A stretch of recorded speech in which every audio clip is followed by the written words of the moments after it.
সমানে সাধারণ অনুপাত সমান কত আর, যেখানে r does not equal 1। এখন কথা হলো r এর মান কখনো 1 হবে না, তাহলে কি হবে? 1 হবে না, তাহলে কি হবে বলো? 1 হবে না, কিন্তু কি হবে? হয় 1 এর চেয়ে বড় হবে, নাইলে 1 এর চেয়ে ছোট হবে।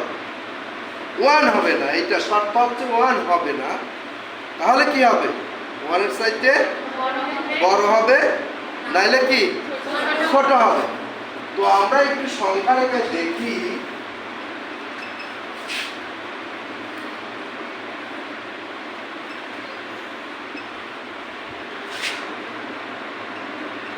এটা সংখ্যা রেখে দেখি, 1 হবে না, তাহলে আর এর মানটা কোথায় অবস্থান করবে?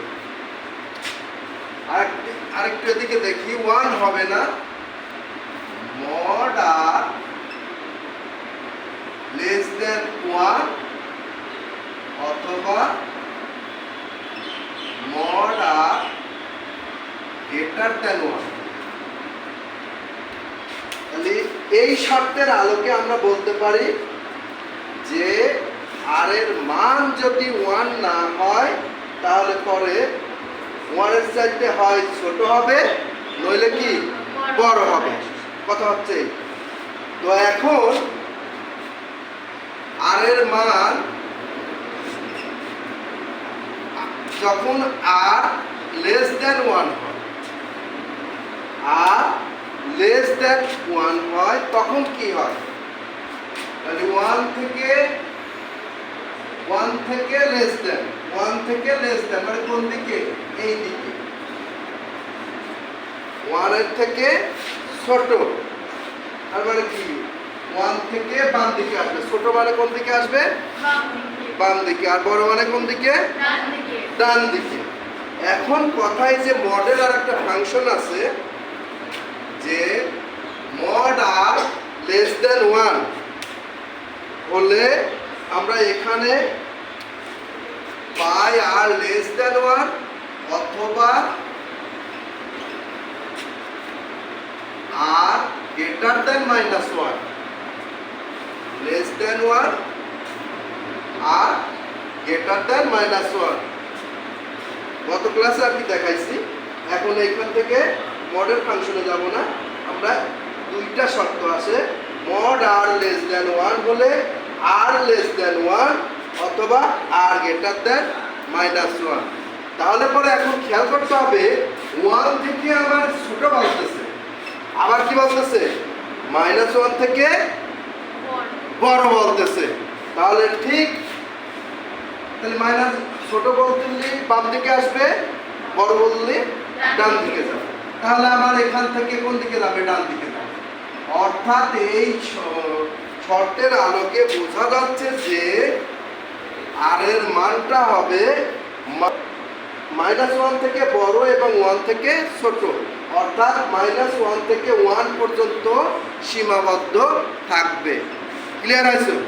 অর্থাৎ আমি আবার বলছি, mod r less than 1 যখন ধরবো, অর্থাৎ আমি আবার প্রথম থেকে বলছি, যেখানে r does not equal 1 সেখানে দুইটা শর্ত আসবে। হয় তখন আসতেছে কি r less than 1 অথবা r greater than 1। তাহলে তখন দাঁড়াচ্ছে কি -1 থেকে এবং 1 পর্যন্ত। আর এর মানটা তখন কোথায় দাঁড়াবে? -1 থেকে 1 পর্যন্ত, অর্থাৎ এইখানে এইটুকের মধ্যে সীমাবদ্ধ থাকবে। এই শর্তের আলোকে, শর্ত কিন্তু আরেকটা আছে। শর্ত আরেকটা কি? যখন mod r greater than 1 হয়, তখন কি দাঁড়ায়? তখন r greater than 1 একটা, অথবা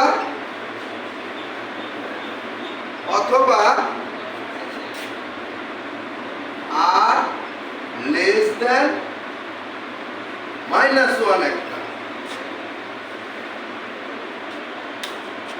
এইটা যেরকম পরিবর্তন হয়ে 2টা হয়েছে, এটার ক্ষেত্রেও পরিবর্তন হয়ে 2টা হবে।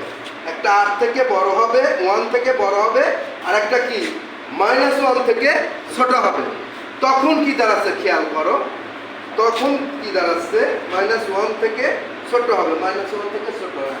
তখন খেয়াল করো, আমি আরেকটা চিত্র আঁকাচ্ছি, এখানেই বোঝার বিষয়।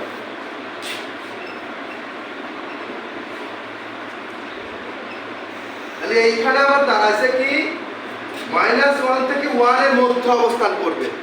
আর এখানে শর্তটা কি বলতেছে, আর যখন 1 থেকে বড় হবে, আর যখন 1 থেকে বড় হবে তখন কি দাঁড়াচ্ছে 1 থেকে বড়, 1 থেকে বড় হলে কোন দিকে যাবে, ডান দিকে। 1 থেকে বড় হলে কোন দিকে যাবে, ডান দিকে যাবে। তার মানে কি বড়র দিকে, ডানে মানে বড়, 1 থেকে বড় মানে ডান দিকে যাবে। আচ্ছা, আবার যখন বলতেছে আর -1 থেকে ছোট, ছোট হলে কোন দিকে যায়, বাম দিকে, তখন ছোট হলে বাম দিকে গেল। অর্থাৎ তখন আর এর মান দাঁড়াচ্ছে কি 1 থেকে বড় এবং -1 থেকে ছোট। অর্থাৎ এই শর্তের আলোকে এইটুকুর মধ্যে সীমাবদ্ধ ছিল, আর এখন সেইটুকু বাদ দিয়ে বাকিটুকু। বোঝা গেছে কথাটা? অর্থাৎ এখানে দেখো যে এখানে যতটুকু হয়েছে এইটুক তার কি বিপরীত হয়েছে এখানে। অর্থাৎ এখানে রয়েছে -1 থেকে 1 পর্যন্ত, আর এখানে কি আছে -1 থেকে 1 বাদ দিয়ে বাকিগুলো। তো তাহলে কি হয়, তাহলে কি হয় যে n এর মান বৃদ্ধি পাওয়ার সাথে r⁴ এর মান ক্রমশ বৃদ্ধি থাকবে। যেমন এখানে যদি r এর মান, এখানে r এর মান r সমান 1.2 আমি এখানে ধরলাম, তাহলে পরে r স্কয়ার সমান কত, 1.2 স্কয়ার কত হয়, তাহলে 144 2। খেয়াল করো, এখন r এর মানটা এখানে ধরেছিলাম কত 1.2, আর এখানে হলো কত, r স্কয়ার সমান কত হলো 1.444। তার মানে 1.2 চাইতে কি 1.44 কি বড় না ছোট, বড়।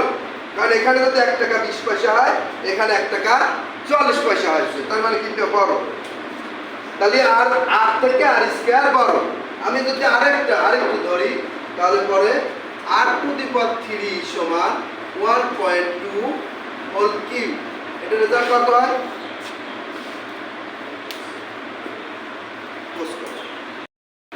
r⁴ সমান 1.2 হোল কিউব। তাহলে এর রেজাল্ট আসে কত, 1.728।